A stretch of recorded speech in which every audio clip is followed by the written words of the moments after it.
Hello good morning to all. आज हम six class का एक चैप्टर है चेंज अराउंड अस, उसको स्टार्ट करते हैं क्योंकि वो बहुत ही इम्पोर्टेंट चैप्टर है। इसमें से लगभग हर एग्जाम में क्वेश्चंस देखने को मिलते हैं। चेंज देखो हमारे अराउंड हैं जो चेंज टू टाइप के होते हैं मोस्टली, रिवर्सिबल चेंज और इरिवर्सिबल चेंज। ये दो टाइप के चेंज होते हैं। रिवर्सिबल चेंज उसको बोलते हैं जिनमें एक बार जो है वो चेंज या रिएक्शन होने के बाद जो सबस्टांस है अपनी इनिशियल स्टेज में वापस आ जाते हैं, वो आते हैं रिवर्सिबल चेंज में। और इरिवर्सिबल चेंज वो होते हैं जिनसे कि जो भी है सबस्टांस अपनी इनिशियल स्टेज में नहीं आ पाते। तो एक एक करके हम इनको समझते हैं विद एग्जांपल्स। रिवर्सिबल चेंज क्या होते हैं? Reversible change a change which can be reversed to form the original substance is called the reversible change। वास्तविक पदार्थ में चेंज होने के बाद वो वापस अपनी इनिशियल स्टेज में आ जाए, वही रिवर्सिबल चेंज है। जैसे एग्जांपल में आप देखिए, आइस और से वाटर में कन्वर्ट और वाटर से वापस आइस में, इसे जो भी रिवर्सिबल चेंज होते हैं उन्हें डबल एरो से शो करते हैं। इसी तरह से देखो यही है चेंज। तो मेल्टिंग ऑफ आइस, जब आप हीट करोगे तो आइस मेल्ट होगी और वाटर में कन्वर्ट होगी। ये रिवर्सिबल चेंज के एग्जांपल्स हैं। आगे और भी हैं, melting of ice, boiling of water, melting of water, stretching of a rubber band, stretching of a spring, inflating balloons और ironing of clothing, folding of paper, rolling of roti etcetera. जो जितने भी चेंज होते हैं सारे रिवर्सिबल होते हैं, जिनको हम आसानी से पहचान भी सकते हैं। इसके बाद हम देखते हैं रिवर्सिबल चेंज के अन्य एग्जांपल्स। जैसे दिखा रखा है बॉइलिंग ऑफ वाटर, पानी को जो गर्म कर रहे हैं, ये भी रिवर्सिबल चेंज के एग्जांपल्स में आते हैं। ठीक है, और इसके बाद जो मैंने बताया वही है। इसके बाद एक एक्स्ट्रा है, देखो इवेपोरेशन, सॉरी एक्सपेंशन है। ये हीटिंग करने पर किसी भी पदार्थ का विस्तारित होना, वो किस में आता है? रिवर्सिबल चेंज में आता है।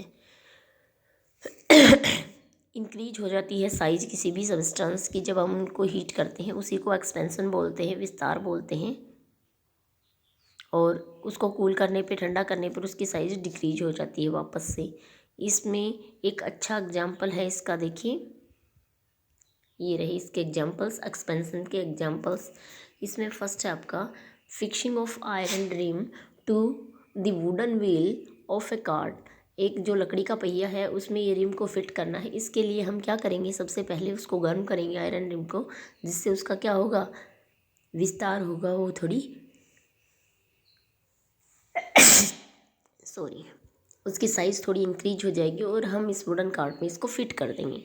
इसके बाद जब ये ठंडी होती है तो वापस से इसकी साइज़ है वो डिक्रीज़ हो जाती है। तो ये इसका एग्जाम्पल होता है। Fixing of A iron blade of A digging tools और वुडन हैंडल, जैसे लकड़ी का जो हत्था है, इसमें आपको क्या है? ये ब्लेड फिट करनी है। तो इसको भी हम गर्म करेंगे तो इसमें क्या होगा? एक मेटल है, एक्सपेंशन होगा, विस्तार होगा, फिर हम इसको फिट कर देंगे। जब ठंडा करेंगे तो वापस से अपनी इनिशियल स्टेज में आ जाता है। ये सारे रिवर्सिबल चेंज के एग्जाम्पल्स थे। अब हम देखते हैं इरिवर्सिबल जो है चेंज क्या होते हैं। तो a change which can not be reverse to form the original substance is called irreversible change. जो अपनी इनिशियल स्टेज में वापस ना आ सके वो इरिवर्सिबल चेंज होता है। इरिवर्सिबल चेंज के जितने भी एग्जाम्पल्स हैं उनमें सबसे अच्छा एग्जाम्पल है बर्निंग का। जैसे किसी भी चीज़ को हम बर्न करते हैं, पेपर हो, क्लोथ्स हो, वो किस में आएंगे? इरिवर्सिबल चेंज में, क्योंकि एक बार आप उसको बर्न कर देंगे तो जो अपना सबस्टांस है वो वापस अपनी इनिशियल स्टेज में नहीं आ सकता। इसके अन्य एग्जाम्पल्स हैं इरिवर्सिबल चेंज के, जैसे burning of LPG, formation of curd from milk, cooking of food, भोजन को पकाना, rusting of iron, grinding of wheat grains from flour, आटे में परिवर्तित करना गेहूं को, baking of chapati, growth of plant, formation of flower from bud. ये सारे एग्जाम्पल्स किसके हैं? आपके इरिवर्सिबल चेंज के। ठीक है, इसके बाद आप देखिए आगे एक टॉपिक करके दिखाया गया आपको, reversible and irreversible change involving same material. एक ही पदार्थ से रिवर्सिबल और इरिवर्सिबल चेंज, इनके एग्जांपल्स देखते हैं। जैसे आपके पास मटेरियल है, इसमें पेपर को आप फोल्ड करना और कटिंग करना, ये दोनों अलग अलग चेंज होते हैं। फोल्डिंग क्या है, रिवर्सिबल चेंज में आता है, जबकि कटिंग है वो इरिवर्सिबल चेंज होता है। पेपर को काटने के बाद आप उनको इनिशियल स्टेज में कन्वर्ट नहीं कर पाएंगे, क्योंकि गम वगैरह लगा के आप उसको साथ में बाइंड तो कर सकते हैं, जोड़ सकते हैं, लेकिन वो अपना पहले जैसी अवस्था में नहीं आएगा। फोल्डिंग ऑफ पेपर है तो पेपर को आप फोल्ड कर सकते हो, उसकी कुछ भी बना सकते हो। जैसे वापस से अनफोल्ड करोगे तो पेपर की साइज़ सेम रहेगी, ठीक है। अभी नेक्स्ट एग्जांपल है रोलिंग ऑफ ए रोटी और बेकिंग ऑफ ए रोटी। मान लो आपके पास ये डो लगा रखा, आपने आटा लगा रखा, इससे आपने रोटी रोल की, तो ये रिवर्सिबल चेंज है। लेकिन जब आपने इसी रोटी को क्या कर लिया, बेक कर लिया, पका लिया, तो ये क्या है, इरिवर्सिबल चेंज में आता है, क्योंकि पकने के बाद वापस से आप इसका डो नहीं बना सकते। और जो रोलिंग रोटी है इसका तो वापस से आप इसको डो में कन्वर्ट कर सकते हो, ठीक है। आई होप अच्छे से समझ में आया होगा आपको। नेक्स्ट है इसी प्रकार के एग्जांपल्स में सेपिंग of A wheat clay into clay pot and baking of A clay pot. देखो सेपिंग ऑफ क्ले का कोई भी पॉट बनाना, ठीक है, कुछ भी बना लिया आपने क्ले का, वापस से उसको उसी क्ले में आप कन्वर्ट कर सकते हो। लेकिन जब आपने उस क्ले के पॉट को बेक कर लिया, पका लिया, उसके बाद आप उसको वापस क्ले में कन्वर्ट नहीं कर सकते। इसलिए सेपिंग of A wheat clay into A clay pot, ये एग्जाम्पल किसका होगा, रिवर्सिबल चेंज का। But baking of A clay pot ये आपके रिवर्सिबल चेंज के एग्जाम्पल में आएगा। फिर है नेक्स्ट एग्जाम्पल इनफ्लेटिंग ए बैलून, ठीक है। इनफ्लेटिंग ए बैलून ये रिवर्सिबल चेंज है, बट ब्रस्टिंग ए बैलून का फट जाना ये इरिवर्सिबल चेंज में आता है। नेक्स्ट एग्जाम्पल है मेल्टिंग ऑफ वैक्स का पिघलना रिवर्सिबल चेंज है, बट बर्निंग ऑफ वैक्स किस प्रकार का चेंज है, इरिवर्सिबल चेंज है। नेक्स्ट देखिए